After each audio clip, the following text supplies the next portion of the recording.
أعوذ بالله من الشيطان الرجيم. بسم الله الرحمن الرحيم.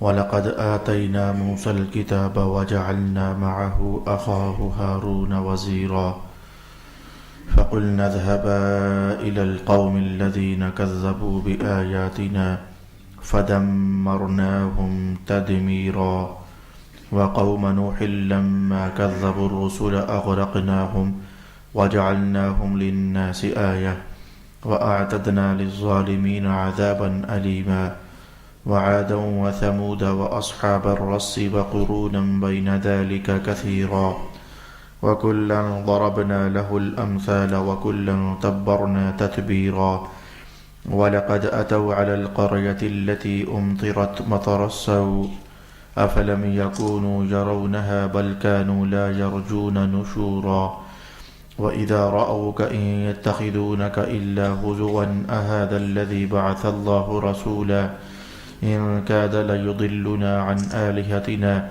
لولا أن صبرنا عليها وسوف يعلمون حين يرون العذاب من أضل سبيلا أرأيت من اتخذ إلهه هواه أفأنت تكون عليه وكيلا أم تحسب أن أكثرهم يسمعون أو يعقلون إن هم إلا كالأنعام بل هم أضل سبيلا صدق الله مولانا العظيم.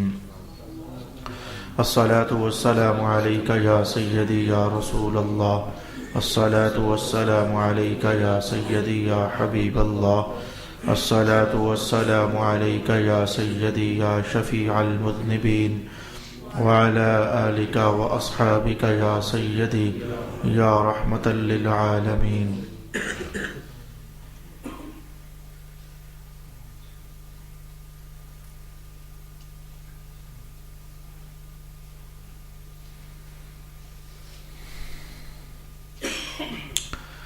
اور بے شک ہم نے موسیٰ کو کتاب دی اور ان کے ہمراہ ان کے بھائی ہارون کو وزیر بنا دیا.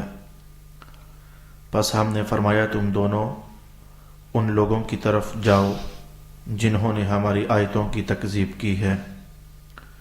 پھر ہم نے ان کو مکمل طور پر ہلاک کر دیا.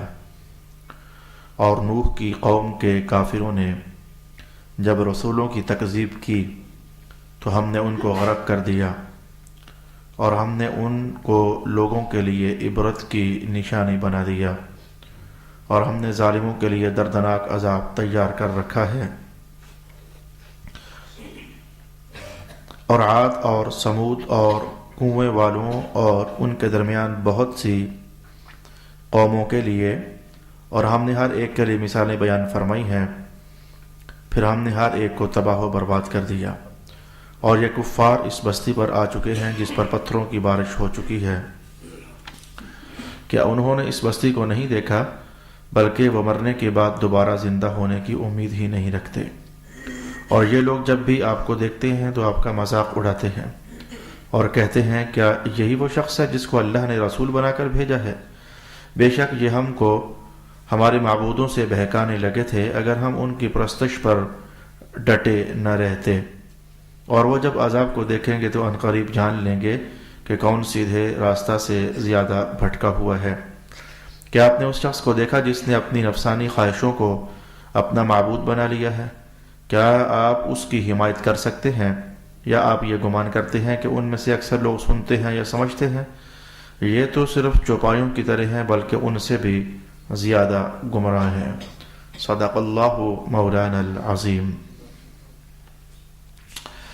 برادران دین و ملت، تلاوت کردہ آیات بینات میں اللہ رب العالمین نے رسول پاک صلی اللہ علیہ وآلہ وسلم کی تسلی قلب کے لیے اور رحمت کے سہارے حضور کی طرف بڑھانے کے لیے چند انبیاء کرام کی اقوام کا حوالہ پیش کیا، جن میں سے آپ محسوس کر چکے ترجمے کے اندر کہ جناب موسیٰ علیہ السلام اور آپ کی قوم، جناب ہارون علیہ السلام اور آپ کی قوم، جناب نوح علیہ السلام اور آپ کی قوم، قوم عاد اور قوم سمود، اور وہ قوم جنہیں اصحاب الرس کے نام سے تعبیر کیا جاتا ہے، ان کا حوالہ قائم کیا.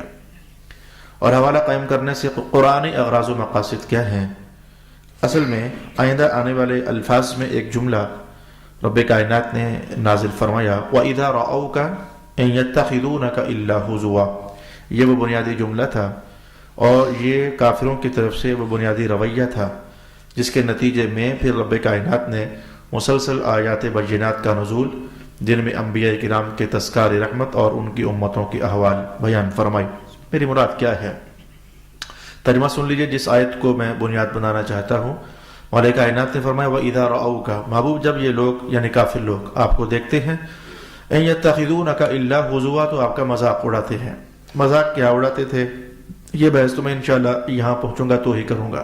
اب ظاہر ہے کہ رسول پاک علیہ السلام کے قلب اطہر پر صدمہ پہنچتا، میں نے آخر ان کا کیا بگاڑا ہے؟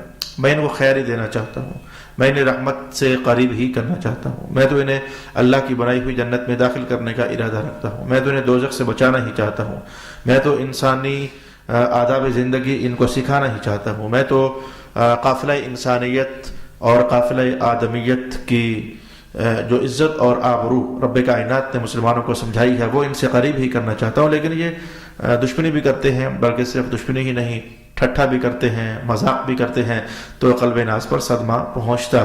تو ایک دوسرے مقام پر رب کائنات نے ارشاد فرمایا وَكُلًّا نَقُصُّ عَلَيْكَ مِنْ أَنْبَاءِ الرُّسُلِ مَا نُثَبِّتُ بِهِ فُؤَادَكَ، اے محبوب ہم نے آپ کو سب نبیوں کے قصے بیان فرمائے ہیں، نازل فرمائے ہیں ہم نے آپ پر، کلن تمام نبی، نقصو ہم نے قصے بیان کر دیے، علیکہ آپ پر، ہم نے آپ پر سب نبیوں کے قصے اتارے ہیں، آپ جانتے ہیں۔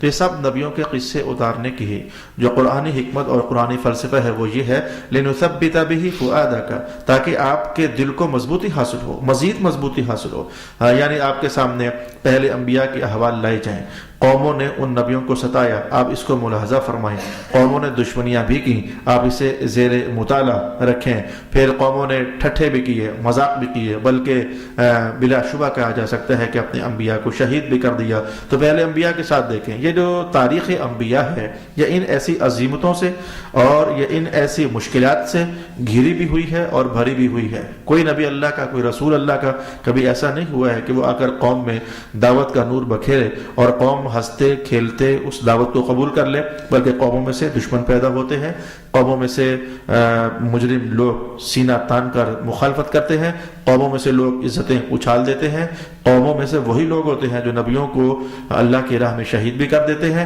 تو دیکھ لیں جناب آدم علیہ السلام سے لے کر آپ تک جتنے نبی ہیں، ہم نے ساری باتیں آپ کو بتائی تو ہیں۔ تمہارا کیا تھا کہ اوروں کا غم سننے کے بعد، اوروں کا دکھ سننے کے بعد بندے کا اپنا غم اور دکھ ذرا ہلکا ہو جاتا ہے۔ اللہ نے یہ انسانی فطرت بنائی ہوئی ہے۔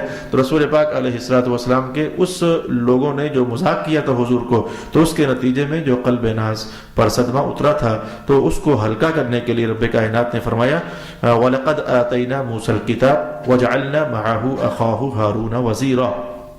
محبوب ذرا یہ بات دیکھیں، بے شک ہم نے موسیٰ علیہ السلام کو کتاب عطا فرمائی تھی۔ جناب موسیٰ علیہ السلام کا قصہ قرآن حکیم میں مختلف مقامات پر پھیلا ہوا ہے، اور ہم نے اس سے قبل کئی بار مطالعہ بھی کیا ہے، اس کو سمجھا بھی ہے اور سیکھنے کی کوشش بھی کی ہے۔ اس میں سے کچھ عبرت انگیزیاں، کچھ نتائج، کچھ نصیحتیں، کچھ پند، کچھ مواعظ بھی ہم نے حاصل کرنے کی کوشش کی ہے۔ تو ارشاد گرامی ہوا اور بے شک ہم نے موسیٰ کو کتاب دی اور ان کے ہمراہ ان کے بھائی ہارون کو وزیر بنا دیا۔ فقلنا، پھر ہم نے کہہ دیا کہ آپ دونوں بھائی جائیے الی القوم، اس قوم کی طرف، الذین کذبوا بآیاتنا، جنہوں نے ہماری آیات کی تکذیب کی ہوئی ہے۔ تو پھر یہ دونوں بھائی چلے گئے، بالکل قصہ سمیٹ کے رکھ دیا رب کریم نے ایک جملے کے اندر، فدمرناہم تدمیرا۔ وہ درمیان کے کتنے سال موسیٰ علیہ السلام فرعون کے پاس رہے، جوان ہوئے، پھر دعوت چلی، پھر مخالفتیں ہوئیں، پھر جھگڑے ہوئے، پھر لڑائیاں ہوئیں، پھر قتل کے لیے انہوں نے موسیٰ علیہ السلام کو شہید کرنے کے لیے بندے چھوڑے۔ یہ سارے معاملات کو رب کریم نے ایک جملے میں سمیٹ دیا، فدمرناہم تدمیرا۔ آخر کار نتیجہ تو یہی نکلا کہ اس قوم کو ہم نے ہلاک کر دیا جو ہمارے نبی کے مد مقابل کھڑی ہو گئی تھی۔ اچھا، یہاں تک تو حضرت موسیٰ علیہ السلام اور ہارون علیہ السلام کے واقعہ کو چند لفظوں میں رب کائنات نے ارشاد فرمایا.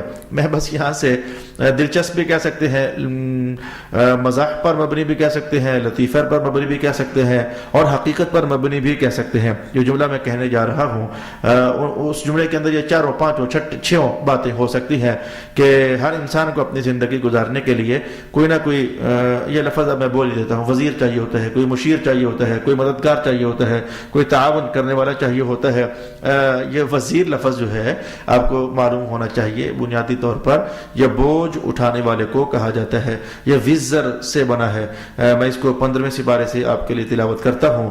رب کریم نے ارشاد فرمایا لا تزر وازرۃ وزر اخری. قیامت والا دن کوئی بھی کسی دوسرے کا بوجھ نہیں اٹھائے گا. تو وزر، لا تزر، وازرۃ، وزر، یہ لفظ قرآن پاک کے ہے. قیامت والا دن کوئی بندہ کسی دوسرے بندے کا بوجھ نہیں اٹھائے گا. ہر ایک کو بہر کیف اپنے گناہوں کا بوجھ خود ہی اٹھانا ہوگا. تو وزر اصل میں بوجھ اٹھانے کے لیے لفظ اور مادہ استعمال کیا جاتا ہے. تو جن کو آج ہم وزیر کہتے ہیں یہ بھی اصل میں امور سلطنت میں سلطان وقت کا بوجھ اٹھانے کے لیے، ان کے بوجھ ہلکے کرنے کے لیے، ان کے بوجھ اٹھا کر ان کے ساتھ شیئر کرنے کے لیے، ان کے ساتھ تعاون کرنے کے لیے یہ لفظ استعمال ہوتا ہے. لیکن میں اس ایک لائن سے کم از کم یہ جملہ بتانا چاہتا ہوں. جناب موسیٰ علیہ السلام کو جب حکم ہوا کہ آپ جائیے فرعون کی طرف، تو آپ نے عرض کی کہ اے میرے رب واجعل لی وزیرا من اہلی، مجھے میرے خاندان سے کوئی وزیر دے دے، کوئی تعاون کرنے والا دے دے، میں اکیلا ہوں. اور متعاون آپ نے اس لیے مانگا کہ بچپن میں آپ کی مبارک زبان پر آگ کا انگارہ رکھنے کی وجہ سے وہ کچھ ایسی گرہ لگ گئی تھی کہ وہ الفاظ بہت کھل کر کے تیزی کے ساتھ ادا نہیں ہو سکتے تھے. تو جناب ہارون علیہ السلام بڑے فصیح اللسان تھے، زبان کے اندر بڑا جوبن تھا، بڑا بلاغت تھی، بڑی فصاحت تھی. الفاظ جیسے ناچتے تھے اور معانی جیسے رقص کرتے تھے. جناب ہارون علیہ السلام کی گفتگو کے اندر یہ سارے احساسات محسوس کیے جا سکتے تھے. تو آپ نے کہا میرے اللہ مجھے وزیر دے دے، یعنی میرے بھائی ہارون کو میرا وزیر بنا دے، ہم دونوں مل کر پھر جاتے ہیں. میں آپ کو بتانا یہ چاہتا تھا اس جملے سے، وزیر ایک بھی ہو لیکن اچھا ہونا چاہیے. جیسے کہ موسیٰ علیہ السلام نے اپنے کہا مجھے مولا وزیر دے دے، اور پھر رب کائنات نے کیا سونا وزیر دیا ہارون علیہ السلام. یہ صرف یہی نہیں کہ بادشاہوں کو وزیر چاہیے ہوتے ہیں، میں سچ کہنے لگا ہوں. روحانی شعبے ہیں تو بھی، اور مذہبی شعبے ہیں تو بھی، اگر دنیاوی شعبے ہیں تو بھی، جنہیں آپ سیکٹری کہتے ہو تو ہوتے تو یہ سارے وزیر ہی ہیں. یعنی آپ کا بوجھ ہلکا کرنے کے لیے ڈائریاں اٹھائی ہوتی ہیں، اپوائنٹمنٹس لکھ رہے ہوتے ہیں، ادھر جانا ہے آج، ادھر جانا ہے آج، ادھر اوپننگ کرنی ہے، ہوتے یہ سارے وزیر ہی ہیں. تو میں کہوں گا کہ وزیر رکھنے والوں کو بھی چاہیے کہ وہ سوچ کر وزیر رکھیں، وگرنہ اگر وزیر نیک نہ ہو، دانا نہ ہو، معاملہ فہم نہ ہو، اور اس کے اندر مخلوق کے خدا کی خیر خواہی نہ ہو، تو کئی بڑے ایسے ہوتے ہیں جو وزیروں مشیروں کی وجہ سے برباد ہو جاتے ہیں. یہ بالکل تاریخ انسانیت آج بھی دیکھی جا سکتی ہے. تو میں کہوں گا رسول پاک علیہ السلام نے کتنے سونے سونے وزیر بنائے. آپ نے فرمایا کہ علی میرا وزیر ہے، یہ ایک الگ حدیث ہے. آپ نے کہ ابو بکر میرا وزیر ہے، آپ نے فرمایا کہ عمر میرا وزیر ہے. وزارتیں الگ الگ تھیں، ظاہر ہے کہ شعبے کئی ہوں تو پھر کئی وزیر بنانے پڑ جاتے ہیں. وزارتیں الگ الگ تھیں، بلکہ آپ نے یہ بھی فرمایا کہ جبریل بھی ہمارا وزیر ہی ہے، یہ بھی ہمارے ساتھ تعاون کرتا ہے، ہمارا بوجھ اٹھاتا ہے، ہماری مدد کرنے کے لیے آسمان سے اتر آتا ہے. تو وزیر یا تو بناؤ نا، اگر بنانا ہے تو سونا سا، متقی سا، پارسا سا بندہ، خدا خوفی رکھنے والا، ایسے ہی جو آپ کو مکھن لگاتا رہے اور جو آپ کو چٹکلے سناتا رہے اور جو آپ کو ادھر کی ادھر آگ ادھر کی ادھر لگی بجھائی کرتا رہے، ایسے بندے کو وزیر نہیں بنانا چاہیے. میں کم از کم یہاں سے ایک جملہ یہ سیکھنے کے بعد آگے بڑھ جانا چاہوں گا. رب کائنات نے کہا دیکھا موسیٰ علیہ السلام، ہارون ان کے بھائی، تو ہم نے ادھر بھجوایا. قوم ایسی تھی جو ہماری آیتوں کی تکذیب کرتی تھی، گئی لڑائیاں بھی ہوئیں، جھگڑے بھی ہوئے، مقابلے بھی ہوئے، لیکن آخرکار فتح اللہ نے نبی کے دامن میں ڈالی ہوتی ہے، اور آخرکار ناکامی اور نامرادی اور ہلاکت اور بربادی یہ سب کچھ اللہ پاک نے نبی کے دشمنوں کے گلے کا پھندا بنایا ہوا ہوتا ہے. فدمرناہم تدمیرا، ہم نے انہیں مکمل طور پر تباہ و برباد کر کے رکھ دیا. پھر آگے بڑھ جائیے، وقوم نوح لما کذبوا الرسل اغرقناہم، قوم نوح کو لے لیجئے جب انہوں نے تکذیب کی اپنے رسولوں کی، اغرقناہم ہم نے انہیں بھی ڈبو دیا.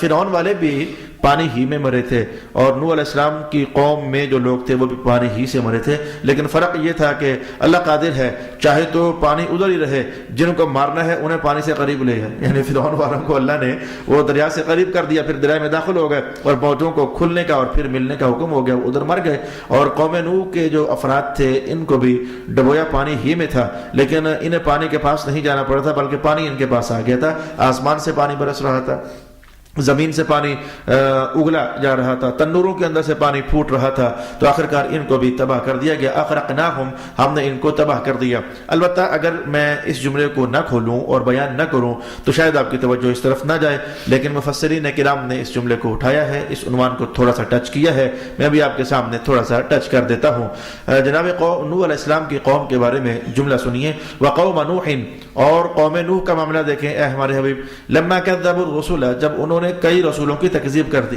کئی رسولوں کی تکذیب کر دی۔ بھئی قوم کے پاس رسول ایک آیا ہے تو ایک ہی رسول کی تکذیب ہوگی نا، کئی رسولوں کی تکذیب کرنے کا معنی کیا ہے؟ بھئی ہمارے پاس یعنی اس امت کے پاس ایک ہی رسول تشریف فرما ہوئے ہیں، رسول پاک علیہ الصلوۃ والسلام۔ اگر کوئی شخص ان کی تکذیب کرتا ہے تو ایک ہی رسول کی تکذیب بنتی ہے، رسول آئے جو ایک ہے تو تکذیب کرنے پر تکذیب بھی تو ایک ہی رسول کی بنتی ہے۔ ایسے ہی قوم نوح کا معاملہ ہے، ان کے پاس ایک ہی رسول تشریف لائے جناب نوح علیہ السلام۔ میں کہتا ہوں قوم موسیٰ کے متعلق کہا جا سکتا ہے کہ ان کے پاس دو رسول تشریف لائے، جناب موسیٰ علیہ السلام بھی ادھر ہی قوم کے پاس، جناب ہارون علیہ السلام بھی ادھر ہی قوم کے پاس۔ یہ کہا جا سکتا ہے کہ ادھر دو رسول، لیکن قوم نوح کے پاس تو ایک ہی رسول تھے، یعنی حضرت نوح علیہ السلام۔ تو پھر قرآن کے الفاظ کو انسانی عقل یہ سوچتی ہے کہ یوں ہونا چاہیے تھا، وقوم نوح لما كذبوا الرسول، اور قوم نوح کا معاملہ دیکھیے جب انہوں نے رسول کی تکذیب کی، مراد ہوتے جناب نوح علیہ السلام، لیکن مولا کائنات نے فرمایا کہ رسولہ نہیں، سب رسولوں کی تکذیب کی۔ یہ جملہ ذرا قابل توجہ ہے، میں اس کو ذرا مفسرین ہی کے لب و لہجے میں آپ کے لیے کھول دینا چاہوں گا۔ بھائی دیکھیں میری بات سنیں غور کے ساتھ، جناب آدم علیہ السلام آئے تو انہوں نے یہی دعوت دی تھی اللہ ایک ہے، تو نوح علیہ السلام نے بھی یہی دعوت دی تھی اللہ ایک ہے، موسیٰ علیہ السلام نے بھی یہی دعوت دی تھی اللہ ایک ہے، شعیب علیہ السلام نے بھی یہی دعوت دی تھی اللہ ایک ہے۔ اچھا جناب علی یوسف علیہ السلام نے بھی یہی دعوت دی تھی کہ اللہ ایک ہے، جناب ابراہیم نے بھی تو یہی فرمایا تھا اللہ ایک ہے، حضرت اسماعیل پیغمبر نے بھی تو یہی فرمایا تھا اللہ ایک ہے، اب سب نبیوں نے فرمایا تو یہی تھا کہ اللہ ایک ہے۔ تو بھائی جب دعوت سب کی ایک ہے تو ہمارے سامنے بھلے بولنے والا ایک ہے، لیکن یہ دعوت تو سب ہی کی ہے نا، یہ دعوت تو سب ہی کی تھی نا، تو لہذا میں آگے بڑھ جاتا ہوں، یوں کھول دیتا ہوں۔ اب میں ایک ایک کا نام لے کر نہیں کہتا، سب رسولوں نے یہی تو فرمایا تھا کہ مرنا ہے، اور سب رسولوں نے یہی تو فرمایا تھا کہ مرنے کے بعد اٹھنا ہے، سب رسولوں نے یہی تو فرمایا تھا کہ جنت بھی کوئی شے ہے، سب رسولوں نے یہی تو فرمایا تھا کہ دوزخ بھی کوئی عنوان ہے۔ تو اب بھلے ہمارے سامنے رسول ایک ہے، لیکن وہ رسول جو عقیدے کی دعوت دے رہا تھا وہ عقیدہ تو سب رسولوں کا عقیدہ تھا۔ تو لہذا اس سینس میں آپ کو سمجھنا چاہیے کہ اگر کوئی ایک رسول کا انکار کرتا ہے تو عقیدے کی سینس میں وہ گویا سب رسولوں کا انکار کر رہا ہوتا ہے، کیونکہ سب رسولوں کی دعوت یہی تھی، سب نبیوں کا پیغام تو یہی تھا۔ بس اس سے زیادہ ڈیٹیل مجھے کہنی بھی نہیں ہے اور میرے پاس ہے بھی نہیں ہے اور مجھے میسر بھی نہیں ہے، تو تفسیر کے حوالے سے ایک اتنا کو حصہ بنتا تھا کہ آپ کو یہ بیان کیا جائے کہ جب ایک رسول کی تکذیب بظاہر بنتی نظر آتی ہے تو یہ کس سینس میں کہا گیا کہ انہوں نے سب رسولوں کی تکذیب کر دی۔ وَجَعَلْنَاهُمْ لِلنَّاسِ آیَةً، تو ہم نے پھر ان کو لوگوں کے لیے عبرت کی نشانی بنا دیا۔ وَأَعْتَدْنَا لِلظَّالِمِينَ عَذَابًا أَلِيمًا، اور ہم نے تیار کر رکھا ہے ظالموں کے لیے دردناک عذاب۔ اب یہاں چونکہ نرم اور مختصر اشارات ہی کرنا مطلوب قرآن ہے رسول پاک صلی اللہ علیہ وآلہ وسلم کے لیے، کیونکہ آج آپ کو ٹھٹھے کا سامنا کرنا پڑتا، آج آپ کو مذاق کا سامنا کرنا پڑتا، آج لوگوں نے آپ کے ساتھ حذف کیا ہوا تھا، مذاق کا نشانہ رسول پاک صلی اللہ علیہ وآلہ وسلم کو بنایا ہوا تھا۔ آج چونکہ اشارات ہیں، میں اشاروں ہی میں آگے بات کو لے جانا چاہوں گا۔ البتہ یہ بات ضرور ہے وَإِلَىٰ عَادٍ أَخَاهُمْ هُودًا وَإِلَىٰ ثَمُودَ أَخَاهُمْ صَالِحًا، جناب ہود علیہ السلام کی قوم، جناب صالح علیہ السلام کی قوم کا حوالہ بھی ایک لفظ ہی میں قرآن نے کہا، وعاد و سمود، قوم عاد ہے، قوم سمود ہے، ہود علیہ السلام کی قوم ہے اور صالح علیہ السلام کی قوم ہے، ان کے لیے بھی آخرت میں دردناک عذاب ہے۔ البتہ ایک لفظ ایسا ہے جو ابھی تک، اب ہمارا 19واں سپارہ چل رہا ہے، سورہ فرقان شروع ہو چکی ہے بلکہ ختم بھی ہونے والی ہے، تو یہ لفظ کیونکہ پہلے شاید مجھے خیال پڑتا ہے کہ نہیں آیا ہے، اور اگر آیا بھی ہے تو اس وقت میرے دھیان میں نہیں ہے، تو یہ لفظ پہلی بار آیا ہے۔ ایک قوم ہے، اس قوم کا حوالہ دیا جا رہا ہے۔ ایک تحقیق کے مطابق اس قوم کا ذکر پہلے آ چکا ہے، 8ویں سپارے میں بھی آ چکا ہے، 9ویں اور اس سے اگلے سپارہ جات میں بھی آ چکا ہے ایک تحقیق کے مطابق، اور تحقیق نمبر 2 کے مطابق اس قوم کا حوالہ پہلے نہیں آیا ہے۔ میں دونوں ہی باتیں آپ کے سامنے لے آتا ہوں۔ رب کائنات نے کہا کہ اصحاب رس کے ساتھ بھی تو ایسا ہی ہوا تھا، اصحاب رس کے ساتھ بھی تو ایسا ہی ہوا تھا۔ جو رس والے جو ہے، رس والے، یہ رس سین کے اوپر شد ہے، یہ رس، یہ جو رسا ہوتا ہے، رسا، یہ وہ سین اوپر شد، رسا، تو رس جو اصحاب رس تھے ان کے ساتھ بھی تو معاملہ کچھ ایسا ہی ہوا۔ انہوں نے نبیوں کی تکذیب کی تو پھر اللہ کی عذاب نے انہیں آن لیا۔ بس میں یہ بتانا چاہوں گا کہ رس کیا شے ہے، اور پھر اصحاب رس ہیں کون۔ رس بنیادی طور پر بہت ساری معنی کے لیے عربی زبان میں استعمال کیا گیا، لیکن یہاں جو مراد ہے، ائمہ تفسیر نے کہا رس عربی زبان میں کنویں کو کہتے ہیں، لیکن کنواں بھی ایسا، کنواں بھی ایسا، کنویں کو تو بئر بھی کہتے ہیں، کنویں کو عربی زبان میں بئر بھی کہتے ہیں۔ بئر معونہ، یا جو عمرہ اور حج کرنے جانے والے احباب ہیں وہ بکس کے اندر پڑھتے ہوں کہ بئر معونہ، معونہ بئر کنواں، یا آبار علی، یہ ذوالحلیفہ کے مقام پر آبار علی، تو وہ بئر کی جمع ہی ہے آبار۔ عربی زبان میں کنویں کو بئر بھی کہتے ہیں، عربی زبان میں کنویں کو جب بھی کہتے ہیں۔ یوسف علیہ السلام کے بھائیوں نے جب کے اندر پھینک دیا، یلتقطہ بعض السیارہ، وہاں سے پھر کچھ چلنے والے مسافروں نے انہیں پکڑ لیا۔ اچھا، ایسے ہی عربی زبان میں کنویں کو رس بھی کہتے ہیں۔ اب یہ رس، یہ کون سا کنواں ہے، بئر کون سا کنواں ہے، فرق ہے، لیکن میں ایک نرم درجے کی کہانی کہہ کر آپ سے تو بات آگے بڑھا دینا چاہوں گا۔ آج بھی ہم کنویں کھدواتے ہیں تو آپ دیکھتے ہو کہ اس کے اندر نیچے وہ ہم رنگ، کڑے ڈالتے ہیں۔ پہلے زمانے میں کسی اور سٹائل کے ہوتے ہوں گے، سائڈوں پر پتھر جوڑ دیے جاتے تھے، ویسے ہی بغیر سیمنٹ کے بس رکھ دیا پتھر پر پتھر، تو معاملہ اوپر دائرہ بنتا چلا گیا اور اوپر تک منڈیر بن گئی، کنواں بن گیا، لیکن کافی سارا نفیس ہے اور اس میں مٹی کا اتنا زیادہ گرنے کا چانس نہیں ہے۔ اچھا، کچھ کنویں ایسے میں نے دیکھے، میں نے ان آنکھوں سے کنویں دیکھے ہیں دیہاتی علاقوں میں، کیونکہ میں دیہاتی آدمی ہوں۔ ہمارے دیہات میں خود ایک ایسا کنواں تھا، اور یہ میرے علم میں تب آیا، یہ کنواں میرے علم میں تب آیا جب یہ پرانے زمانے کے اندر قتل یہ کوئی عام شے نہیں سمجھی جاتی تھی، یہ بہت اہم عنوان سمجھا جاتا تھا۔ وہ قتل ہو گیا، پورے علاقے کے اندر شور مچ جاتا، آج یار فلانا بندہ قتل ہو گیا، بلکہ میں اس کی حقیقت نہیں جانتا کہ اس کا تعلق مذہب کے کسی حقیقت کے ساتھ ہے یا کہ نہیں ہے، لیکن بچپن میں سنتے تھے کہ جس دن رات کو شام کے وقت کہیں وہ آسمان کسی طرف سے سرخ ہو جاتا تو یہ باتیں مشہور ہو جاتی، لگتا ہے کہ آج کہیں قتل ہو گیا ہے، یعنی اس طرح کے جملے، یعنی قتل ہو جانا بڑا کم واقع ہونے والا معاملہ سمجھا جایا کرتا تھا۔ تو ہمارے علاقے میں اگلے ہی دن شور پڑ گیا، وہ شور یہ تھا کہ فلانے کنویں کے اندر ایک لاش ملی ہے، اور وہ بوری کے اندر ڈالنے کے بعد، مٹی سے بھرنے کے بعد بوری کو پھینک دیا گیا تھا، وہ مٹی نیچے بیٹھ گئی تھی، تو پتہ نہیں کتنا زمانہ وہ بیٹھی رہی ہے، آخر مٹی ہلی جلی کھری، اللہ بہتر جانتا ہے، لیکن لاش واقعی تھی۔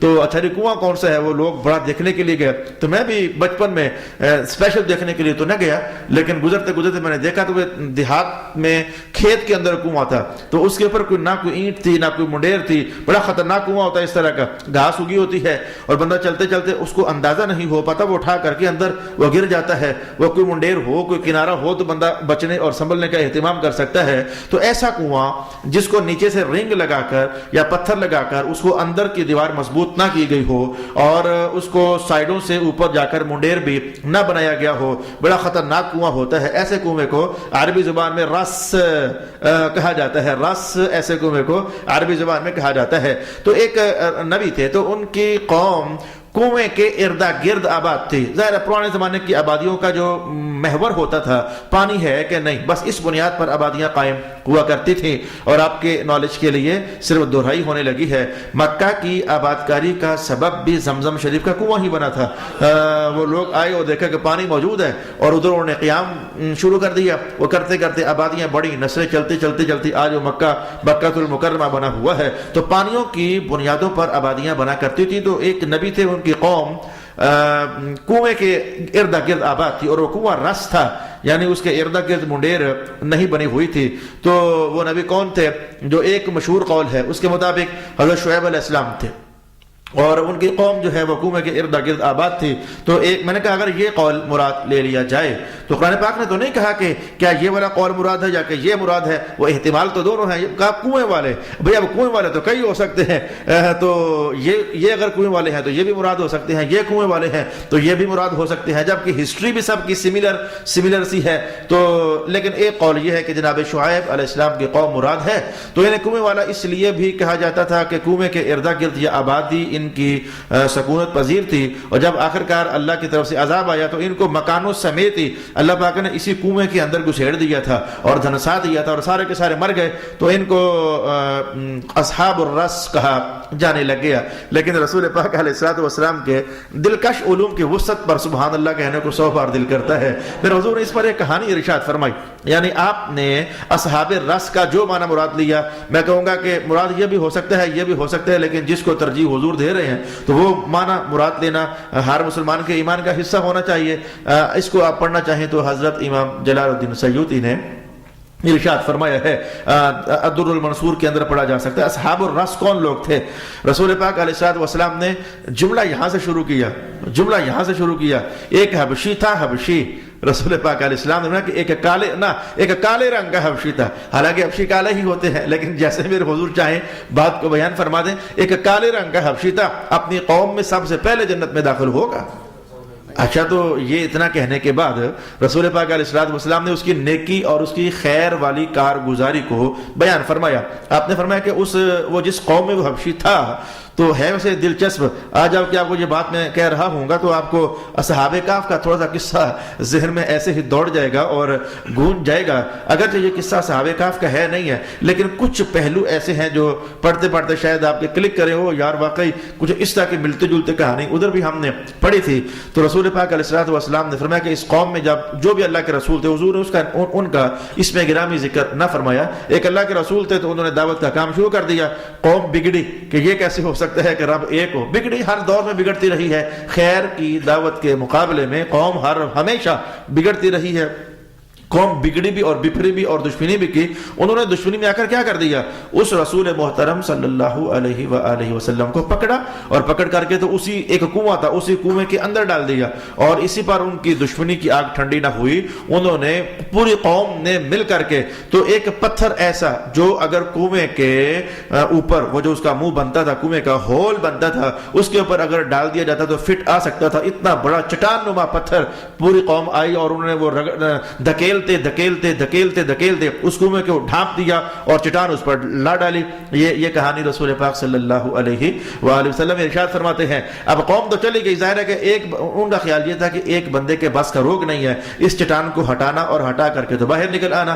اب فرمایا کہ ایک حبشی تھا, وہ اس رسول پاک پر ایمان لا چکا تھا. جب اسے چلا پتا کہ ہمارے رسول کو قوم نے دشمنی میں آ کر کے تو کنویں کے اندر ڈالنے کے بعد اوپر چٹان سے وہ کنویں کا ہول بند کر دیا ہے, تو وہ خاموشی سے روزانہ جنگل میں جاتا, لکڑیاں اکٹھی کرتا, آ کر بیچتا, اور جو اسے 2-4 روپے, یہ روپے میں آج کی کرنسی کے حوالے سے بول رہا ہوں, جو 2-4 دمڑیاں کوڈیاں اسے حاصل ہوتی, اس کا کھانا خریدتا اور پانی خریدتا. اور پانی خرید کر, رسول اللہ کا جملہ بڑا مزیدار ہے, وہ پانی خرید کر آتا تو وہ اس چٹان کو ہٹاتا. اب یہ بات ظاہر تھی کہ پوری قوم کہاں چٹان کو آ کر رکھ رہی ہے اور کہاں ایک حبشی چٹان کو ہٹاتا.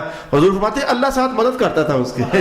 یہ جملہ رسول پاک علیہ السلام نے فرمایا, اللہ اس کے ساتھ مدد فرماتا تھا. وہ آ کر کے دھکا لگاتا نا تو آ جاتے اللہ کے فرشتے آسمان سے, یا کن بھی تو کافی ہے, چل بھی چٹان ہٹ جا تو کافی تھا. تو حضور فرماتے کہ اللہ پھر اس کی مدد فرماتا. پھر وہ کھانا رسی کے ساتھ باندھ کر کے وہ کنویں کے اندر لٹکاتے اور اللہ کے وہ رسول اور اللہ کے وہ نبی وہ کھانا تناول فرماتے. ہر دن ایسا ہوتا رہا. سمجھ آتی ہے میرے بھائی کہ یہ دین کے کام کرنے یقین جانو کہ بڑے مشکل ہوتے ہیں. نبیوں کی وراثت سنبھالنا بڑا مشکل کام ہوتا ہے.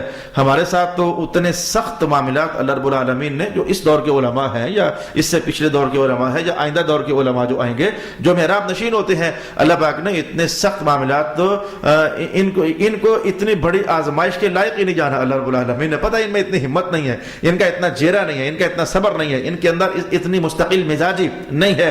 کہاں یوسف علیہ السلام 12 سال جیل میں رہے, جیل میں بھی رہے اور کنویں کے اندر بھائی دھکا دے کر کے ڈال آئے تھے, تو کتنا عرصہ وہ کنویں کے اندر رہے, پھر 12 سال جیل میں رہے. یہ بڑے مشکل ترین معاملات ہیں. دین پاک کی کو سہارا دینا, چوکیداری کرنا, نگہبانی کرنا, نوکری کرنا, خدمت کرنا. تو پھر رسول پاک علیہ السلام نے بات آگے بڑھائی. آپ نے فرمایا کہ اللہ کا کرنا ایک بار ایسا ہوا کہ آج وہ حبشی کھانا لے, جب وہ لکڑیاں کاٹ کر کے تو گٹھا اس نے اٹھایا ہوا تھا اور شہر کی طرف آ رہا تھا, تو کیا ہوا اللہ بہتر جانتا ہے. اس نے ایسے محسوس کیا جیسے میں تھک سا گیا ہوں. اللہ کا اہتمام تھا. اس نے ایسا محسوس کیا جیسے میں تھک سا گیا ہوں, اور اس نے گٹھا رکھا زمین پر اور ایک پہلو پر لیٹ, اس نے اتنا شدید محسوس کیا کہ میں تھک گیا ہوں. وہ گٹھا زمین پر رکھ کر ایک پہلو پر لیٹ گیا اور 7 سال تک وہاں سویا ہی رہا. یہ اللہ رب العالمین نے, میں نے کہا صحابہ کہف آپ کو تھوڑا سا یاد آئیں گے کہ قرآن پاک نے جو ان کا قصہ چھیڑا ہے, 7 سال تک وہ ایک پہلو پر سویا رہا. اچھا اٹھا تو اس کے خیال میں اور احساس میں یہی بات تھی کہ بس میں ابھی سستانے کے لیے بیٹھا تھا, تو اب میں چلتا ہوں, یار جلدی کرو, بھوک لگی ہوگی ہمارے رسول کو. وہ پھر ابھی اٹھا اور 2-4 قدم ابھی پھر چلا, تو پھر اس پر یہی احساس جیسے بڑی تھکاوٹ ہے, بڑا میں تھک گیا ہوں, مجھے بیٹھنا چاہیے, سستانا چاہیے. وہ پھر بیٹھا, گٹھا رکھا. اب کے حضور نے فرمایا کہ اب وہ دوسرے پہلو پر گرا تو 7 سال ادھر سوتا رہا. چند ہی قدموں کے بعد 7 سال ادھر ہی سوتا رہا, اور پیچھے ادھر 14 سال گزر گئے. ظاہر ہے 14 سال کا زمانہ بڑا زمانہ ہوتا ہے. کتنی قومیں گر جاتی ہیں, کتنی اٹھ جاتی ہیں, انقلابات پیدا ہو جاتے ہیں, دوست دشمن بن جاتے ہیں, دشمن دوست بن جاتے ہیں, چھوٹے بڑے ہو جاتے ہیں, بڑے بوڑھے ہو جاتے ہیں, اور بوڑھے اگلے جہان کو سدھار جاتے ہیں. 14-15 سال کا زمانہ بڑا زمانہ ہوتا ہے. اب 14 سال گزرے تو وہ پھر اٹھا. اب اس کے احساس میں یہ نہیں تھا کہ میں 14 سال ہو گئے مجھے, یہ چند قدموں کے فاصلے پر ہی. اور پھر اللہ پاک نے اسے بالکل اصحاب کہف کی طرح لوگوں کی نظروں سے محفوظ رکھا. ورنہ 14 سالوں میں کیا بندہ کبھی کوئی وہاں سے گزرا نہیں ہوگا؟ کیا وہاں سے کوئی درندہ گزرا نہیں ہوگا؟ کیا آنے جانے والے رہرو وہاں سے مسافر کیا گزرے نہیں ہوں گے؟ سارے آتے جاتے رہے, لیکن اللہ نے اسے محفوظ رکھا. تو پیچھے حال یہ ہو گیا کہ اللہ پاک نے قوم کا دل پھیرا, اور ان کے دل میں خیال آ گیا کہ ہم نے ایسا ہی ایک شریف آدمی کو کنویں میں اندر ڈالا ہوا ہے, اللہ ہی دلوں کے اندر بات ڈالنے والا. تو انہوں نے وہ چٹان ہٹائی, اس نبی محترم کو باہر نکالا, ان سے معافی مانگی, جناب ہمیں معاف کر دیں, آپ پڑھائیں کون سا کلمہ پڑھاتے ہیں, ہم آپ کا دین قبول کرنے کے لیے تیار ہیں, ہمیں اسلام میں داخل کیجئے, ہم اللہ کے قریب ہونا. وہ سارے معاملات وہ سارے اسلام میں داخل ہو گئے. 14 سال گزر گئے, اور 14 سالوں کے اندر اندر آخرکار وہ رسول محترم بھی اللہ کو پیارے ہو گئے. یہ بات رسول پاک صلی اللہ علیہ وآلہ وسلم نے فرمائی, اور یہاں تک فرمایا کہ جب اس رسول پاک کو کنویں سے باہر نکالا گیا تو وہ ہر آنے والے دن پوچھتے تھے, وہ حبشی نظر نہیں آ رہا, وہ حبشی نظر نہیں آ رہا. وہ آتا ہوتا تھا کہ حبشی ہے, وہ کدھر ہے, وہ حبشی نظر نہیں آتا. تمہاری قوم کے اندر ایک بندہ تھا کالے سے رنگ کا, وہ بندہ نظر نہیں آ رہا. تو وہ پوچھتے رہے آخر کار اللہ کو پیارے ہو گئے. 14 سال کے بعد جب اس حبشی کے دل میں تو یہی تھا کہ میں بس تھوڑی دیر کے لیے یہاں رکا ہوں, وہ قوم کے اندر واپس آیا, اور حسب معمول اس نے لکڑیاں بیچی, روٹی خریدی, پانی خریدا, جلدی کنویں کے پاس آیا, لیکن نہ وہاں چٹان ہے, نہ وہاں کوئی اندر کسی بندے کا نام و نشان ہے. تو اس نے پوچھا, بالا دیکھا, لیکن کوئی بھی نہیں. اس نے قوم کو دیکھا تو حالت بدلی ہوئی. قوم سے پوچھا کہ وہ رسول کدھر ہیں؟ تو قوم نے کہا کہ وہ تو فوت ہو گئے ہیں, لیکن فوت ہونے سے پہلے تیرا پوچھا بڑا کرتے تھے, فوت ہو گئے ہیں. رسول پاک علیہ السلام نے اس حبشی کے بارے میں وہ جو پہلا جملہ ارشاد فرمایا تھا, جو اپنے رسول کو روٹی پیش کیا کرتا تھا, جو اپنے نبی کو پانی پلایا کرتا تھا, لکڑیاں کاٹ کر کے. تو رسول اللہ علیہ السلام نے کہا کہ اپنی قوم میں سب سے پہلے اللہ نے اسے جنت میں داخل فرمانا ہے, او کما قال النبی صلی اللہ علیہ وسلم, کیونکہ اس نبی کو کنویں کے اندر ڈال دیا گیا تھا. اس مناسبت سے پھر اس قوم کو کہا جاتا ہے یہ اصحاب رس ہیں. پہلے انہوں نے خود ہی اپنے نبی کو کنویں کے اندر ڈالا اور پھر خود ہی کنویں سے نکال لیا. یہ ایک دوسرا قول ہے جو کہ خود سرکار دو عالم صلی اللہ علیہ وآلہ وسلم نے ارشاد فرمایا ہے. میں اس لفظ پر اتنا ہی رکنا چاہتا تھا کیونکہ لفظ نے آیا تھا. ایک تحقیق کے مطابق اصحاب رس سے مراد حضرت شعیب علیہ السلام اور آپ کی قوم ہے, کیونکہ وہ کنویں کے اردا گرد میں آباد تھے. اور دوسری تحقیق کے مطابق ایک ایسے رسول جن کا نام سرکار دو عالم علیہ السلام نے, یعنی جو حدیث میں نے پڑھی اس میں بیان نہیں کیا گیا. اگر کسی اور جگہ کسی اور کتاب میں اس رسول معظم کا نام بیان فرمایا گیا ہو تو میرے علم میں اس وقت موجود نہیں ہے. مولا کائنات نے کہا وَقُرُونًا بَيْنَ ذلك كثيرا. تو صرف ہمارے محبوب انہوں نے ٹھٹھا کیا، آپ کے ساتھ مذاق کیا، پتہ ہے ہمیں آپ کے دل پر صدمہ ہوا ہے. تو صرف فرعونیوں کو ہی نہیں، صرف عاد کو ہی نہیں، صرف سمود ہی کو آپ نہ دیکھیں، صرف نوح والوں کو ہی کو نہ دیکھیں کہ یہ مارے گئے، صرف صحاب رس کو ہی نہ دیکھیں، بلکہ قرون بین ذلک کثیرا، کئی سو سال آتے رہے، کئی سو سال جاتے رہے، کئی نبی آتے رہے، کئی امتیں ان کی برباد ہوتی رہیں. ہم نے آپ کو بتایا تو ہوا ہے، ان سب کو ذہن میں لے آئے نا. جب ہر رسول کے ساتھ ایسا ہوتا رہا ہے تو پھر آپ تو رسولوں کے سردار ہیں، لہذا آپ کو صبر ہی اختیار فرمانا چاہیے. آپ اپنے دل کا بوجھ ہلکا رکھیں، آپ اپنے دل کا صدمہ کم فرمائیں. یہ نبیوں کی تاریخ میں ایسا ہی چلتا چلا آیا ہے. میں وقروناً اس پر آپ کو حدیث کے دلچسپ الفاظ بیان کرنا چاہوں گا. جناب عبداللہ ابن بصر فرماتے ہیں کہ میں بھی بچہ تھا، بالکل بچہ تھا، لیکن اتنا کو ہوش مجھے ہے کہ ایک دن رسول پاک علیہ السلام میرے گھر تشریف لائے تو آپ نے میرے سر پر ہاتھ پھیرا، اپنی شان کے مطابق میرے سر پر ہاتھ پھیرا. اچھا یہ حدیث صرف میں ہی نہیں پڑھتا ہوں، سارے پڑھتے ہیں، جو بھی یہاں پہنچے گا وہ حدیث پڑھے گا، اور پڑھنے کے بعد پتہ نہیں پھر وہ بھول کیوں جاتے ہیں. اس کا مجھے آج تک معلوم نہیں ہے کہ پڑھنے کے بعد پھر بھول کیوں جاتے ہیں. حالانکہ ایسی حدیثوں کو تو بطور حد فاصل کے پڑھنا چاہیے. یار اس حدیث کے بعد تو تیرا اور میرے کیس کے جو اختلافات تھے اس کا فیصلہ ہو گیا. یعنی ان حدیثوں کو تو اس سینس میں پڑھنا چاہیے، چل یار تیرا میرا اختلاف ختم، یہ تو فیصلہ ہو گیا. لیکن حدیث پڑھنے کے بعد اسے کسی اور جگہ پس پردہ کر دیا جاتا ہے اور اختلافوں کو اختلافات ہی بنا کر رکھا جاتا ہے، اسے دشمنی ہی بنا کر رکھا جاتا ہے. بات کون سی ہے جس کی خاطر میں نے یہ 3 4 5 6 تمہیدی کلمات اور جملے آپ کے لیے بول دیے. رسول پاک علیہ الصلوۃ والسلام کے بارے میں جناب عبداللہ ابن بصر فرماتے ہیں کہ ہمارے گھر تشریف لائے، میرے سر پر ہاتھ پھیرا، اور مجھے جملہ یاد پڑتا ہے کہ حضور نے فرمایا تھا کہ یہ جو ہے نا یہ بچہ یہ پورا قرن جیے گا، یہ بچہ جو ہے پورا قرن جیے گا. تو محدثین فرماتے ہیں کہ صحابہ فرماتے ہیں کہ ہم نے پھر بچے کے سال گننا شروع کر دیے. ہم دیکھنا یہ چاہتے تھے کہ قرن کہتے کسے ہیں. ویسے آج اس ساری تحقیق کے بعد قرن ایک صدی کو کہتے ہیں، اور صدی صد سے بنا، صد کہتے ہیں 100 کو، یعنی 100 سالوں کو صدی کہتے ہیں. صحابہ بھی کہاں سے معانی حاصل کیا کرتے تھے اور مجتہدین بھی کہاں سے معانی حاصل کیا کرتے تھے. ہم نے اس بچے کے سال گننا شروع کر دیے. وہ جب یعنی بات آگے بڑھتی جا رہی تھی، بھائی اس بچے کے اتنے سال ہو گئے ہیں، حضور پاک نے فرمایا تھا یہ پورا قرن جیے گا. دھیان رکھنا یار، پتہ نہیں میں رواں کہ نہ رواں، دھیان رکھنا اس کا، یہ کب تک جیتا ہے. وہ بات آگے بڑھتی چلے گئی. ایسے عجیب معاملات تو پھیل جاتے ہیں قوم کے اندر. فرماتے ہیں جب پورے 100 سال گزر گئے تو اب وہ بندہ فوت ہوا. ہم نے کہا اچھا قرن 100 سالوں کو کہتے ہیں. تو رسول پاک علیہ الصلوۃ والسلام نے کہا یہ بچہ 100 سال جیے گا. میں نے اس پر صرف یہ جملہ کہنا چاہا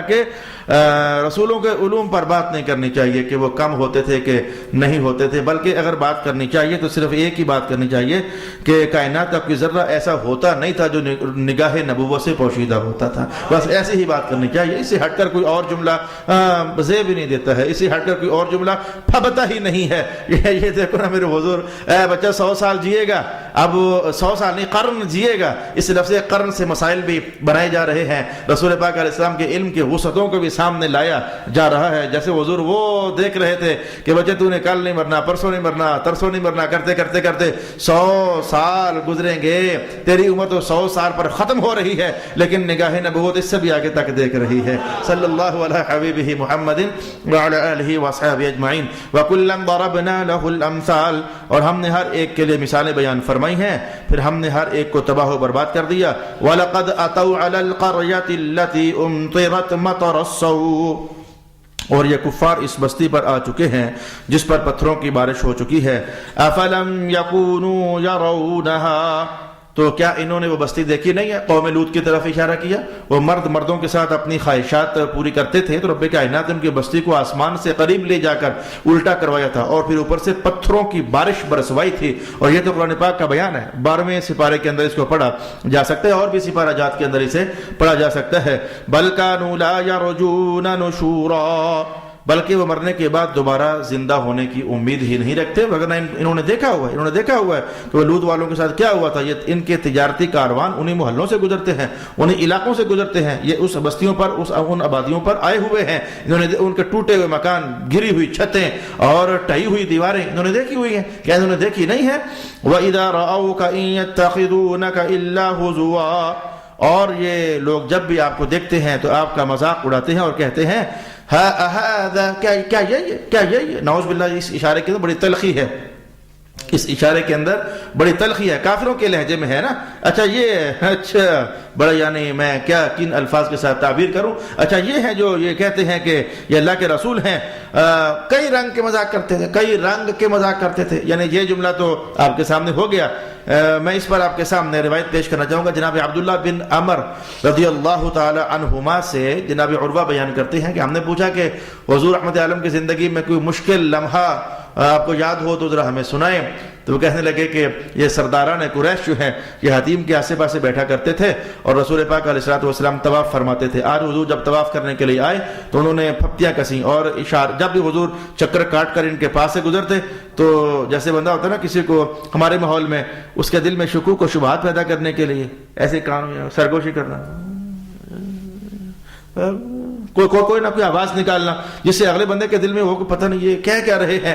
جب بھی حضور وہاں سے گزرتے تو اس طرح کے اشارے کرتے ہیں، یہ کہتا ہے رسول میں اللہ کا، یہ دیکھنا یہ جو بھی سامنے گزرے گا نا یہ کہتا ہے رسول اللہ علیہ السلام پر صدمہ ہوتا کہ یہ دیکھو یہ کس گھٹیا حرکت کا ارتکاب کر رہے ہیں. تو میں روایت کے الفاظ لمبے ہیں لیکن ایک بار پھر ایسا بھی ہوگا کہ کسی چکر میں اگلے دن کسی چکر میں انہوں نے ایک دم سے حضور کا گھیراؤ کرنے کے بعد تو سرکار دو عالم علیہ السلام نے چادر مبارک اپنے مبارک گلے میں ڈالی ہوئی تو وہاں سے پکڑ کر کے جسے چادر کھل نہ سکے تو زور سے دھکا دے کر رسول اللہ علیہ السلام کو زمین پر گرایا اور تھوڑے چند قدموں تک پھر وہ مبارک جسم کو کھینچا بھی اور کہا کہ اچھا یہ ہے جو کہتے ہیں میں اللہ کا رسول ہوں. جناب ابو بکر دیکھ رہے تھے لیکن آنکھیں ان کی آنسوؤں سے بھر چکی تھیں کہ آخر رسول اللہ کا کیا قصور ہے، یہ کس قدر بدبختگی کا اظہار کر رہے ہیں رسول پاک صلی اللہ علیہ وآلہ وسلم کے ساتھ. تو اس بات کو قرآن پاک نے کہا کہ دیکھو کہتے ہیں وَإِذَا رَأَوْكَ إِن يَتَّخِذُونَكَ إِلَّا هُزُوًا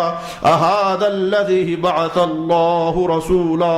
کیا یہ ہے جو کہتا ہے میں اللہ کا رسول ہوں، اور ساتھ ہی ان کی زبان سے رسول پاک علیہ الصلوۃ والسلام کی محنت کیے نتیجوں کا اقرار ذرا سننا. ان کی زبان سے، کافروں کی زبان سے رسول اللہ نے جو محنت فرما دی ہوئی تھی اس محنت کے جو دور رس نتائج اور اثرات ظاہر ہو چکے تھے، ذرا اقرار سننا.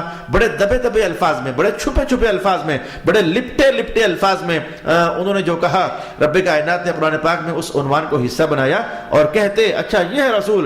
ان کاد لیضلنا، کاد افعال مقاربہ میں سے ہے، یہ تو ان قریب کے زمانے میں نعوذ باللہ ہمیں گمراہ کر چکا تھا، یہ تو ہمیں گمراہ کر چکا تھا. اس کی باتیں ایسی ہیں کچھ دیکھ سننے والا کہتا کہ صحیح کہہ رہا ہے، اس کی ادائیں کچھ ایسی ہیں کہ دیکھنے والا کہتا کہ بندہ بڑا صحیح ہے، یہ تو ہمیں گمراہ کر چکا تھا. اس کی تعلیمات کچھ ایسی ہیں کہ سننے والے کے دل میں اتر جاتی ہیں، تو یہ تو ہمیں گمراہ کر چکا تھا، یہ تو ہم ہیں جو اپنے عنوان پر ڈٹے رہے اور جمے رہے وغیرہ، یہ تو ہمیں لے ڈوبا تھا. نعوذ باللہ العزیز، یہ تو ہمیں ہمارے عقیدے سے، ہمارے مذہب سے اور ہماری نظریات سے یہ تو ہٹا چکا تھا. میں کہتا ہوں کہ کافروں کا کافر ہونے کے بعد بھی، باوجود بھی رسول پاک علیہ السلام کی تبلیغی سرگرمیوں کے نتائج کا خفیہ اقرار ان الفاظ میں سمجھا جا سکتا ہے. وہ کہتے یعنی یوں کہہ لو، میں اپنے جملے، یہ تو ہم بڑے ٹھیٹ نکلے کہ ہٹے نا، یہ تو ہم بڑے ٹھیٹ نکلے کہ ہٹے نا، ورنہ یہ تو اس کی تعلیمات تو ہمیں لے گئی تھی، اس کے بیانات تو ہمیں لے گئے تھے، اس کی دلکشیاں تو ہمیں لے گئی تھیں،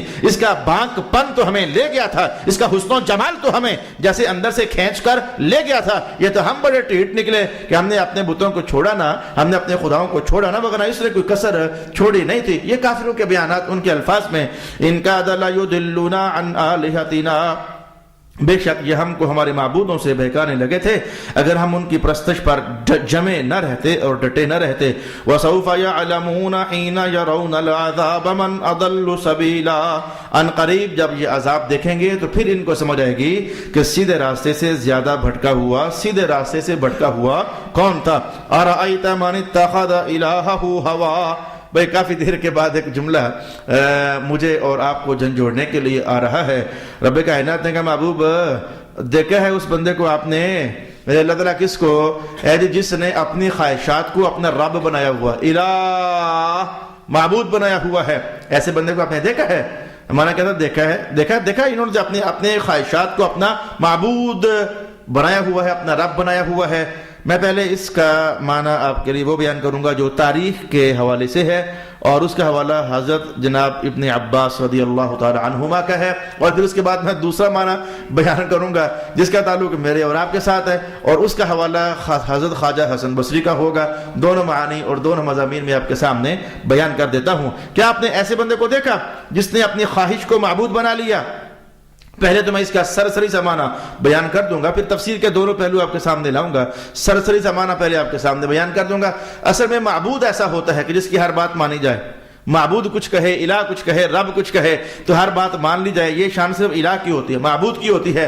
تو جو بندہ اپنی خواہش کی ہر بات مان لے، دل سے جو آواز اٹھے ویسا ہی کر گزرے، تو اس نے پھر ہر بات ماننا، یہ شان تو معبود کے لیے ہوتی ہے۔ تو یہ اپنی خواہش کی ہر بات مان لیتا ہے، وہ ایسے اپنی خواہش کو رب ہی تو بنایا ہوا ہے۔ یہ معبودوں کی طرح اپنے خواہشات کی تکمیل میں سر پھینکے تو ہوئے ہے، تو اس نے اپنی خواہشات کو اپنا معبود بنا لیا ہوا ہے۔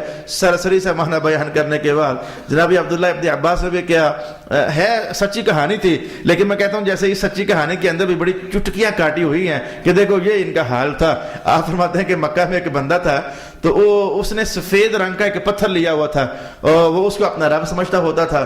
بڑا زمانہ تک اس سفید رنگ کے پتھر کی عبادت کرتا رہا۔ آج یہ ہوا کہ اسے ایک اور پتھر ملا، تو پتھروں کی دنیا میں بھی بڑے رنگ برنگے سونے چمکیلے بڑکیلے پتھر تو ہوتے ہیں۔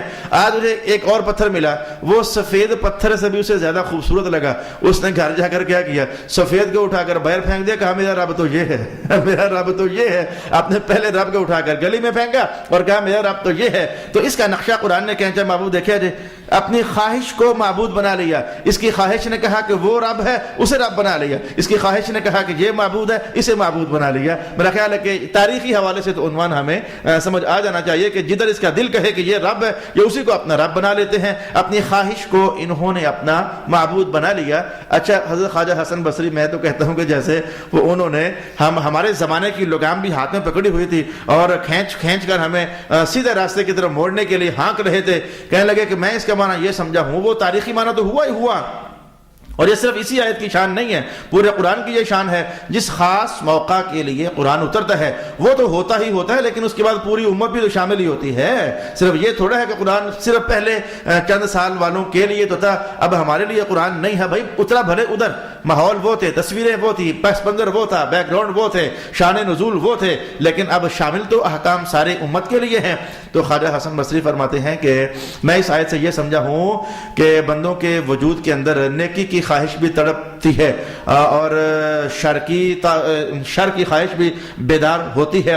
ہر انسان ہر دن کوئی نہ کوئی خیر بھی کماتا ہے، کوئی نہ کوئی شر بھی کما لیتا ہے۔ تو خیر کی تو ہم بحث نہیں کرتے، وہ تو اللہ کا حکم ہے کیا کرو، وہ تو رسول اللہ کا حکم ہے کہ کیا کرو، لیکن وہ بندہ بڑا بدبخت ہے، اس کے دل میں جو بھی بدی کی خواہش پیدا ہوتی ہے تو اسے پورا کرنے کے لیے تیار ہو جاتا ہے۔ میں جیسے تیسے اس بدی پر قابو پالوں، میں جیسے تیسے اس بدی کو حاصل کر لوں، میں جیسے تیسے اس گناہ پر عبور حاصل کر لوں، اور اس کی عارضی چند لحظوں کی لذت سے میں لذت مند ہو جاؤں۔ جو بندہ ایسا ہوتا ہے، اب اس کو آپ چاہو تو یہ کہہ سکتے ہو بے نماز رہے نا، وہ نماز پڑھنے میں بڑی تکلیف محسوس کرتا ہے اور نماز چھوڑنے میں بڑی وہ راحت مندی جیسے محسوس کر رہا ہوتا ہے۔ چاہو تو اسے آپ شراب نوش کہہ سکتے ہو، چاہو تو آپ اسے کوئی بدماش کہہ سکتے ہو، چاہو تو اسے آپ کوئی چور کہہ سکتے ہو، چاہو تو آپ جو بھی گناہوں کی وارداتیں کرنے والے لوگ ہیں۔ اب گناہ کوئی ایک قسم کا تو ہے نہیں ہے کہ میں آپ کے سامنے بیان کر دوں، اصول کافی ہے، ضابطہ کافی ہے۔ خواجہ حسن بصری فرماتے ہیں کہ جو بندہ بھی کسی بھی گناہ کی آواز پر لبیک کہتے ہوئے وہاں پہنچ جاتا ہے، سمجھو کہ قرآن پاک نے اسے ہی ٹچ کیا ہے، اور ارشاد فرمایا ہے ارأیت من اتخذ الہہ ہوا، کیا آپ نے اس شخص کو دیکھا جس نے اپنی نفسانی خواہشوں کو اپنا معبود بنا لیا ہے؟ کیا آپ اس کی حمایت کر سکتے ہیں؟ ام تحسب ان اکثرهم یسمعون او یعقلون۔ میں اس جملے پر بھی آج آپ کے لیے ایک دو باتیں مزید عرض کرنا چاہوں گا۔ محبوب، آپ تو خیال یہ فرماتے ہیں کہ یہ سنتے ہیں اور ان میں عقل ہے، لیکن حق بات یہ کہ نہ ان میں عقل ہے نہ یہ سنتے ہیں۔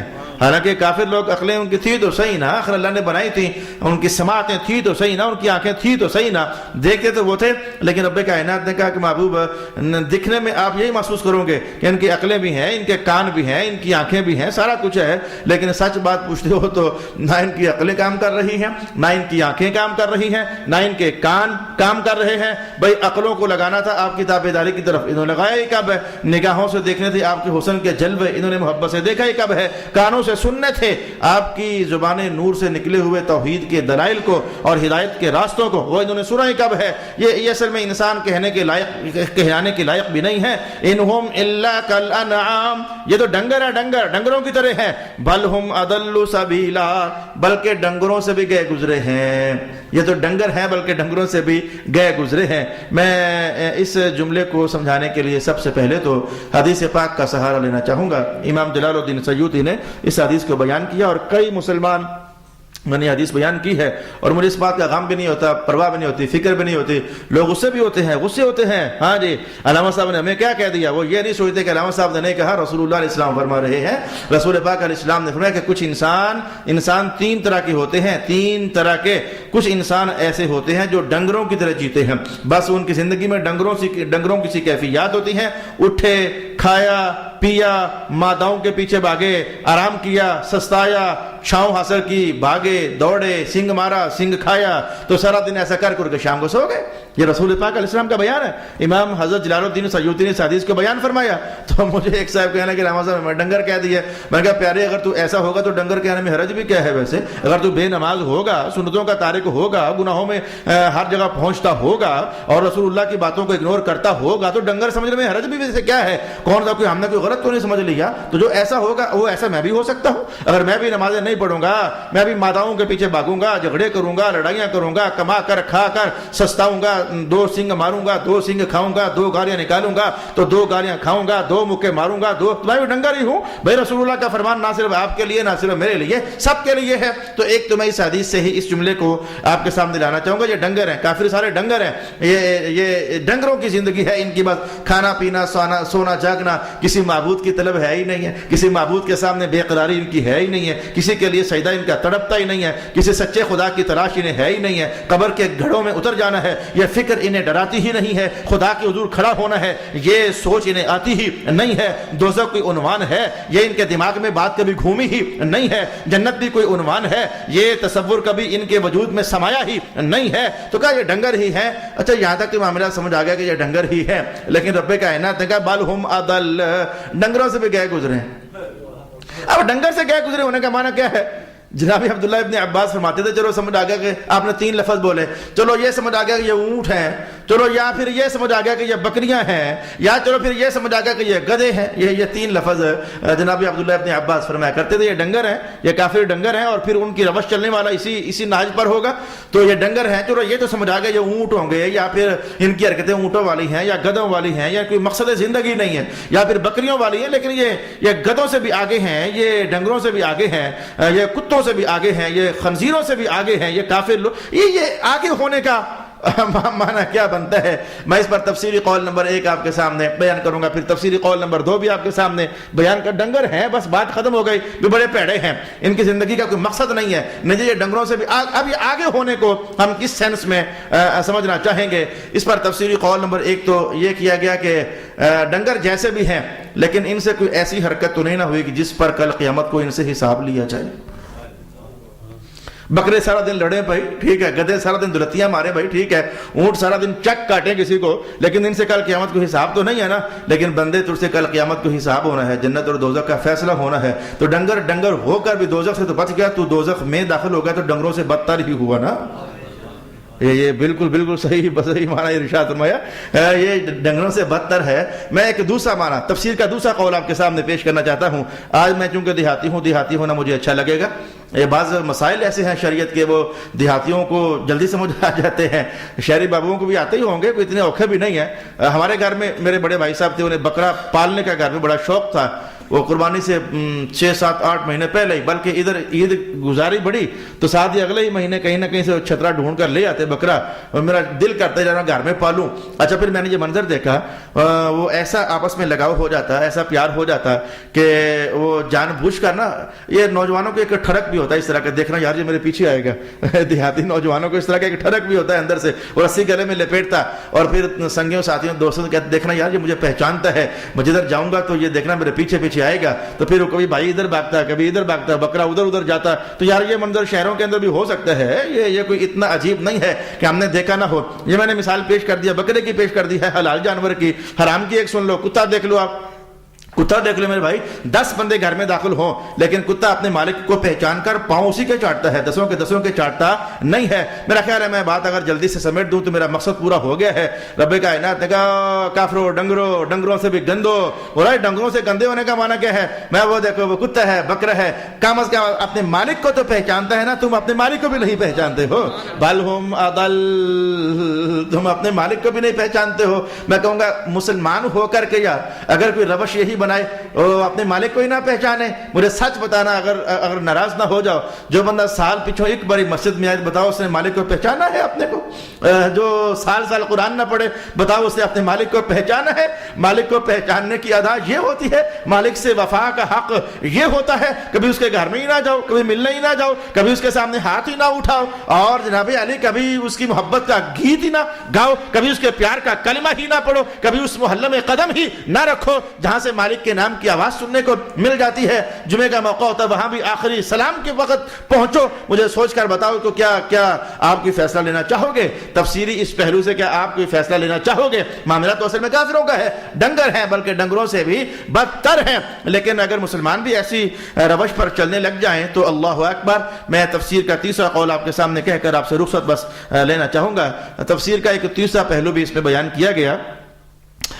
رب کائنات نے خود ارشاد فرمایا کل قد علم صلاتہ و تسبیحہ، یہ جو پرندے ہیں، یہ جانور ہیں، ان میں سے ہر ایک کو پتہ ہے ہم نے اپنے رب کی تسبیح کیسے کرنی ہے اور نماز کیسے پڑھنی ہے۔ یہ ہے ان کی نماز، بھئی ان کی نماز بمعنی عبادت، تو وہ عبادت جس بھی سینس میں ہے، جس بھی طریقے سے ہے، طوعا و کرہا، جس بھی سینس میں ہے، جس بھی طریقے میں ہے، محدثین نے کہا کہ درختوں کے جھکے سائے ہی اللہ کی بندگی کا اشارہ ہے، یعنی کم از کم ایک تفسیر میں نے آپ کے سامنے بول دی، یہ جانوروں کے پیچھے سائے ہی، پہاڑوں کے پیچھے سائے ہی گویا اللہ کی بندگی کا احساس اپنے اندر تمہارے سامنے رکھ رہے ہیں۔ تو رب کائنات کا یہ بیان کہ یہ کافر تو ڈنگروں سے بھی بدتر ہیں، معنی سمجھنا چاہیے کہ وہ دیکھو بکرا ہو کر کے، وہ گدھا ہو کر کے، وہ درخت ہو کر کے، اور وہ لکڑی کے ایک شاخ ہو کر کے اپنے خدا کی حضور جھکی ہوئی ہے، اور وہ جانور ہو کر کے اپنی نماز بھی پہچانتا ہے، وہ چڑیا ہو کر کے اپنی زبان سے چوں کر کے اپنے رب کو یاد کر رہی ہے، اور اسے ہم نے عقل دی ہے، دانائی دی ہے، فکر دی ہے، اور بصارت دی ہے، سوچ دی ہے، اور پتہ نہیں کیا دیا ہے۔ لیکن یہ چڑیا سے بھی، یہ جانوروں سے بھی، یہ ڈنگروں سے بھی بدتر ہے، وہ ڈنگر ہو کر بھی خدا کی تسبیح کرتے ہیں، یہ بندہ ہو کر بھی نماز نہیں پڑھ رہا ہے۔ اور کل قد علم صلاتہ و تسبیحہ، ہر ایک نے اپنی نماز بھی پہچان لی ہے، یہ جانوروں کی کہانی ہے، ہر ایک نے اپنی نماز بھی پہچان لی ہے اور اپنی تسبیح بھی پہچان لی ہوئی ہے۔ انہم الا کالانعام بل ہم اضل سبیلا، یہ تو صرف چوپایوں کی طرح ہیں بلکہ ان سے بھی زیادہ گمراہ ہے۔ اللہ پاک کا فضل و شکر ہو گیا کہ آج پھر لگ بھگ ایک رکوع کے ہمارا سفر طے ہو گیا۔ وہ کچھ آیتیں ذرا پچھلی عنوان کو دہرائی کر رہی تھی، انبیاء کے واقعات تھے، امتوں کی 2 3 4 لفظوں میں کہانیاں تھیں۔ تو امید ہے کہ اب جیسے اب 20ویں سپارے سے قریب ہو رہے ہیں، عنوانات کا تکرار بھی ہے، دہرائی بھی ہے، اللہ کرے گا رکوع بھی چلتا رہا تو سفر کچھ سمٹ ہی جائے گا۔ یہ بہت لمبا سفر ہے، 15 سالوں میں ہمارا 18واں سپارہ 19واں چل رہا ہے۔